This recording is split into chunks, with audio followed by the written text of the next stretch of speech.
अनहद जीवन के मोड़ प्रकाशित हुई थी, जो बौद्धिक जगत में काफी चर्चित रही। उनकी एक और किताब है हिंदी में विचार प्रवाह, ये 2 खंडों में है। अगर हम सीताराम जी के इंग्लिश बुक्स की बात करें जिन्हें रीडर्स ने काफी अप्रिशिएट किया, वो है UN 100 popular questions and answers, ये 3 संस्करणों में है। UN popular facts, West Bengal, changing colours changing challenges, my life and times, India in UN general assembly 1945 से 2018, जो उनकी लेखकीय यात्रा को पूर्णता प्रदान करता है। 144 पेजेस की इस किताब में विभिन्न विषयों पर, खासकर समसामयिक 43 लेख आपको पढ़ेंगे तो बेशक आप ये पाएंगे कि ऑलमोस्ट सभी लेख तत्कालीन राजनीतिक, सामाजिक और कूटनीतिक परिस्थितियों को जानने समझने के लिए सारगर्भित और ज्ञानप्रद है। जहां टॉपिक्स का सवाल है तो वो कुछ ऐसे हैं। पाक ने युद्ध छेड़ा तो हो रहा है क्योंकि ये पहली बार हम लोग यहाँ पर कोई कार्यक्रम कर रहे हैं। एक्चुअली ये हॉल बन गया था, इसमें फिर कुछ काम अभी भी बाकी है। वैसे आपको पता नहीं चल रहा, बट वो हमारे सरकार के बहुत सारे मापदंड होते हैं, फायर सेफ्टी, ये वो ऐसे पूरी तरह से सेफ है, बट चेकिंग में वो लोग बोले कुछ और भी काम बाकी, तो वो सब चल रहा है।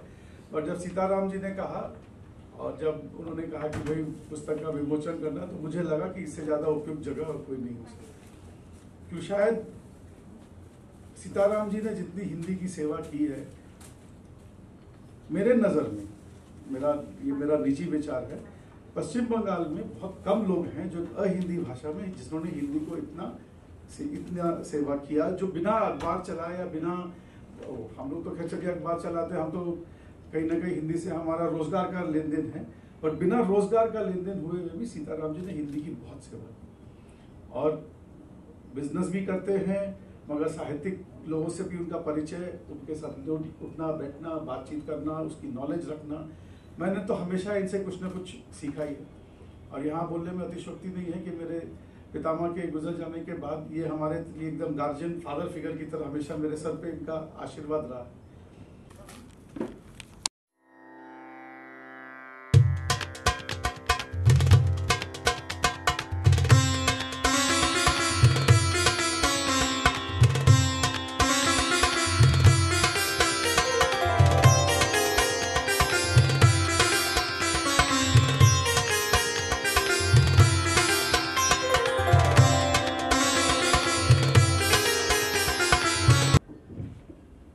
मैं समझता हूँ कि लेखन ने मुझे जीवन की सच्चाई से परिचय करवाया। असल में लिखना हम सबके लिए महत्वपूर्ण है। मैं तो समझता हूँ कि सबको लिखना चाहिए। जब से मैंने लिखना आरंभ किया है, मैंने महसूस किया है कि इसने मेरी सोच को एक नई, एक अनोखी दिशा प्रदान की है। और यह हमें सोचने, लिखना हमें यह सोचने को मजबूर करता है कि हमारे आसपास की जो घटनाएं घट रही हैं, उन सभी घटनाओं का क्या महत्व है।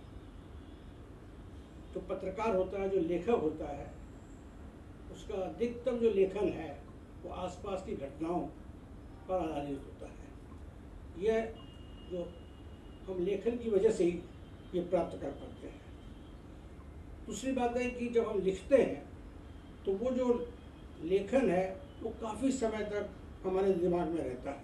और ये मेरे जीवन का बहुत बड़ा एक मोड़ था जब मैंने लिखना शुरू किया। असल में शब्द जो है जाने अनजाने हमें बहुत कुछ सोचने को मजबूर करते हैं। मन में जो कितने सवाल उठते हैं, अनगिनत सवाल उठते हैं, उनका उत्तर भी जो है वो लेखन ही देता है।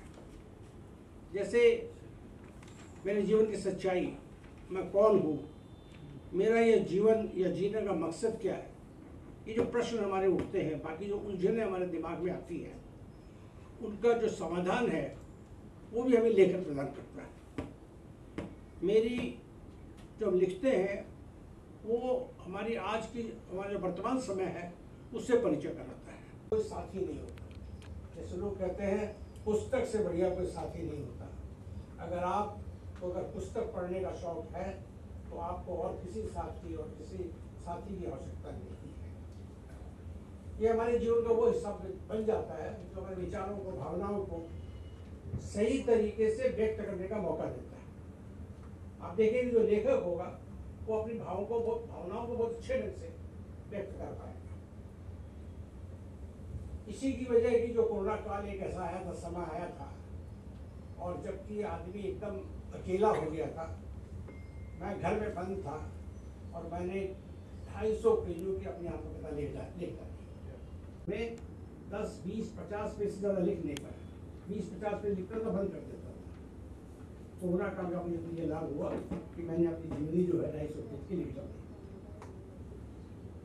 कलम दिल की जो सच्ची बात है वो बयां कर देती है, आप उसको छिपा नहीं सकते। इस कदर, उसने भगत सिंह ने कहा, इस कदर वाकिफ है मेरी कलम मेरे जज्बातों से, अगर मैं इश्क लिखना चाहूँ तो इनकलाब लिखना चाहता है। ये बहुत बड़ी बात है। लेकिन आपके अंदर की जो सोच है वो लेखन आपको बाध्य करती है कि आपकी सोच है वो प्रकट वो आपके सामने आए।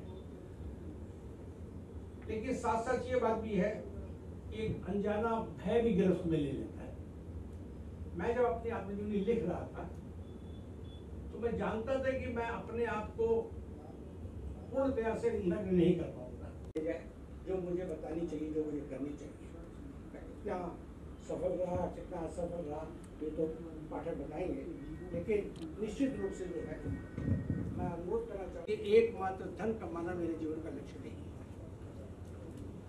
हालांकि महालक्ष्मी की कृपा रही, माँ सरस्वती का प्रदान मेरे लिए सबसे सुखदायक था। लिखना पढ़ना ही मेरे जीवन के सबसे प्रेरणादायक अंग बने। कभी हमने बहुत पैसा कमा लिया, उसने मुझे जितना सुख नहीं दिया, जितना अगर मैंने कुछ लिखा और कुछ लोगों ने उसको अप्रिशिएट किया तो वो मुझे ज़्यादा सुख देता था। लेखन में मान्यता मिली, सामाजिक एवं अंतर्राष्ट्रीय क्षेत्र में गौरव उपलब्धियाँ प्राप्त की। उसने मेरे जीवन को सफल और सार्थक बनाया, मुझे हार्दिक संतोष प्रदान किया। ख्वाहिश नहीं मशहूर होने की, आप मुझे पहचानते हो, बस इतना ही काफ़ी है। मैंने नई दुनिया की खोज में यात्रा आरंभ की थी। वो यात्रा अभी भी अधूरी है। मैं अपने बारे में, ये विचित्र है कि जो सत्य है कि जिंदगी के जो सबसे अहम निर्णायक मोड़ उस वक्त आते हैं और उन तरीकों से आते हैं जिनकी हम जरा भी उम्मीद नहीं करते। और ये हर व्यक्ति के साथ घटता है। मेरे साथ जैसे पत्रकारिता में आना घटा, लोगों के साथ दूसरे ढंग से घटता है। और पत्रकारिता से जुड़ना, मैं समझता हूँ, मेरी जिंदगी को बदलने वाला सबसे बड़ा क्षण हुआ। और मैं उससे कभी अलग नहीं हो सका। व्यवसाय करता रहा, लेकिन साथ साथ लिखना पढ़ना मैंने कभी नहीं छोड़ा। और ये मेरी जिंदगी का पहला निर्णायक मोड़ साबित हुआ। यही जीवन को बदल देने वाला लम्हा बन गया मेरे लिए। और मैं आप सबका इसके लिए धन्यवाद देता हूँ। जो सीताराम जी ने कहा और जो पुस्तक में मैंने देखा, करीब 30 से 40 साल की यात्रा है। तो मैं जब इसको देख रहा था तो कहानी पढ़ना, बात सुनना तो एक बात है, पर इसमें ऐसा देखा कि कुछ विचार तो समय के साथ इनके बदली होते चले गए, पर कुछ स्थिर विचार है। वो कोर वैल्यूज तो वो की वही है। बात है जो कुछ चेंज हो रहा है और कुछ वो ही है। तो ठीक है, लेकिन जो सीताराम जी ने इतने मन से बोला कि मेरे को सरस्वती के साथ साथ लक्ष्मी से थोड़ा सा अनबन रहा है कि मैं एक ही तरफ ज़्यादा झुका रहा, और इतनी सच्चाई से इन्होंने माना। तो मेरा ऐसा सोचना है कि आज से 40-50 साल पहले जब इन्होंने अपनी यात्रा प्रारंभ की थी, जिस समय इन्होंने जो समाज देखा, उस समय वही सत्य था कि पैसे वाले सिर्फ फायदा देखते थे। तो वो जो विचार मन में आ गया है वो लॉन्ग टर्म इम्प्रेशन बन गया। अब है जो समाज में रोटी कपड़ा मकान, ये प्रॉब्लम नहीं बची। अब मोबाइल का युग है, लोगों को हाई क्वालिटी इंटरनेट चाहिए, बेटर फूड चाहिए, बेटर कार चाहिए।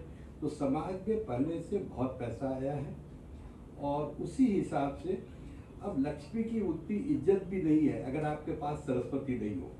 तो अब समाज पूरा चेंज हो गया है। आप धन अपने आप में जब शॉर्टेज थी तो एक अलग मार्केट था, अब वो नहीं बचा।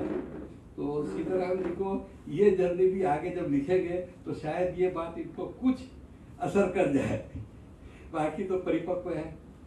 दूसरा यहाँ देखा मैंने, मैं तो ये हिंदी एकेडमी से बहुत दूर हूँ। मैं तो सीताराम जी को जानता हूँ, इनकी किताबों को जानता हूँ, इनकी बातें सुनता हूँ और I enjoy talking to him.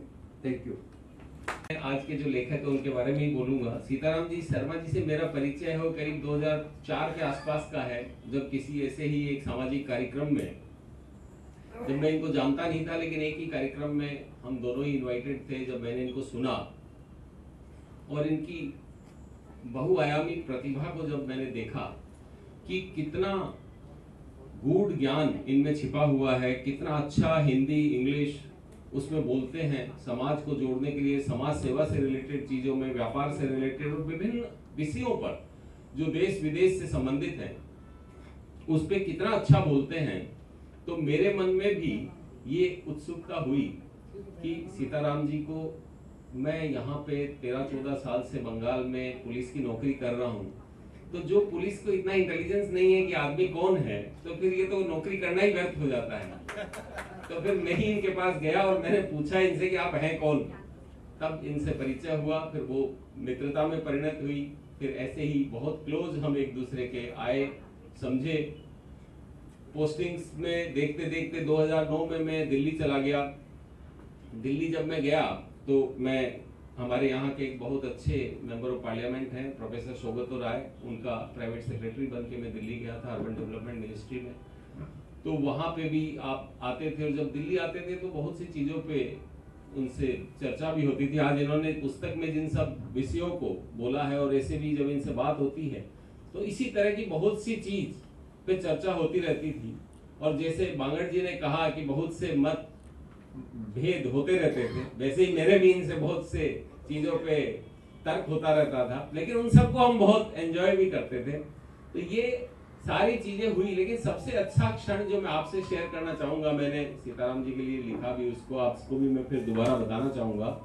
मैं 2012 में, ये चंद्रेश कुमारी जी कटोच केंद्रीय संस्कृति मंत्री थी, उनका ओएसडी था, तो वहां पे जब सीताराम जी आए थे तो मेरी ऑफिस भी आपका पधारना हुआ, तो मैं उनको मंत्री जी से मिलवाया। तो इनसे मिलने के बाद हमारी जो मिनिस्टर हैं वो बहुत ज्यादा प्रभावित हुई और मेरे को उन्होंने कहा कि कैलकाटा में आपके कितने अच्छे अच्छे लोग कैलकाटा में रहते हैं, आप जब भी कोई ऐसे अच्छे लोग आए तो उनसे मिलवाया कीजिए उनको।